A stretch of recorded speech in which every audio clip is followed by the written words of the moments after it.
Seorang ibu muda diduga menjadi korban kekerasan yang dilakukan suaminya sendiri. Kekerasan dalam rumah tangga itu terjadi selama 2 tahun hingga korban trauma. A woman died in this condo building on Friday.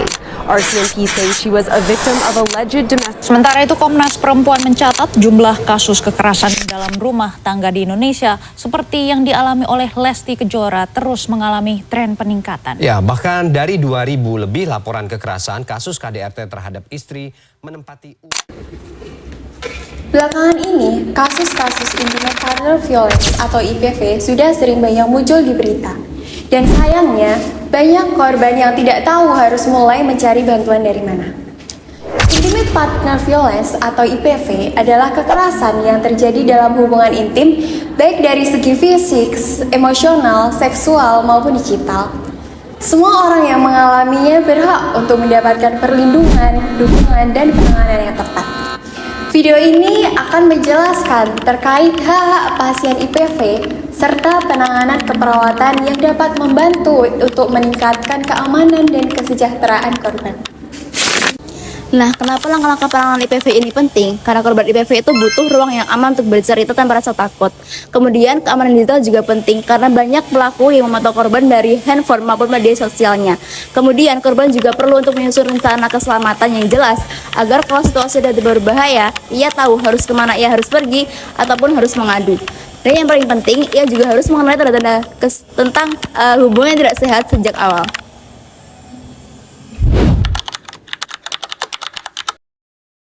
Yang dapat dilakukan korban, yang pertama, mencari ruang pribadi untuk berbicara, misalnya kamar yang bisa dikunci atau tempat umum yang terasa aman. Yang kedua, mengatur jarak dari pelaku, misalnya tinggal sementara di rumah teman atau keluarga yang dipercaya. Yang ketiga, meminta seseorang yang dipercaya untuk menemani ketika merasa tidak nyaman.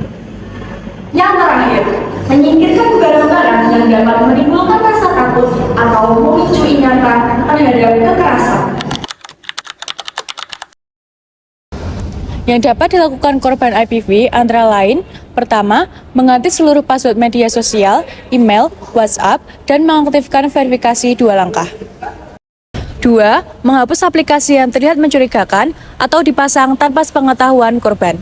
3. Mematikan fitur pelacakan lokasi pada ponsel dan juga aplikasi. 4. Membuat akun cadangan atau email yang baru untuk komunikasi yang lebih aman.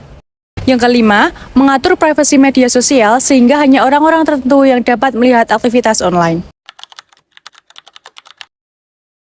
Yang dapat dilakukan korban yang pertama, menyimpan nomor darurat seperti 112, polisi, atau layanan aduan yang lainnya. Yang kedua, menyimpan bukti ancaman pada tempat yang aman atau berbasis iCloud. Yang ketiga, menentukan lokasi yang aman apabila dalam kondisi yang terancam. Yang keempat, menyiapkan tas kecil untuk menyimpan uang, dokumen penting, maupun pakaian dalam keadaan yang darurat. Yang terakhir, membuat kode rahasia dengan teman atau keluarga terdekat apabila ingin bantuan yang cepat. Pertama, lakukan dukungan psikososial menggunakan prinsip psychological first aid, yaitu menstabilkan emosi menggunakan teknik pernapasan atau grounded. Teknik pernapasan dapat dilakukan dengan tarik nafas selama 4 detik, tahan selama 4 detik, buang selama 4 detik, kemudian tahan lagi selama 4 detik. Teknik ini bisa dilakukan sebanyak 3-5 kali. Kemudian, teknik grounded dapat dilakukan dengan 5-4-3-2-1, yaitu meminta korban menyebutkan 5 yang dapat dilihat, 4 yang dapat disentuh, 3 yang dapat didengar, 2 yang dapat dicium, dan 1 yang dapat dirasakan mengurangi gejala disosiasi. Kemudian, berikan kalimat penenang seperti tarik nafas pelan, kamu aman di sini, kita lakukan ini perlahan bersama. Yang kedua, dengan memaksa korban untuk menceritakan detail dari peristiwa, hindari untuk menyalahkan atau menghakimi. Ketiga, tawarkan informasi singkat yang relevan. Misalnya, kita bisa mengatakan jika diperlukan, fasilitas X akan memberikan pemeriksaan medis emergency contraception, dan counseling. Apakah Anda ingin saya hubungkan? Beri pilihan dan pastikan korban tetap memiliki kontrol atau survivor center.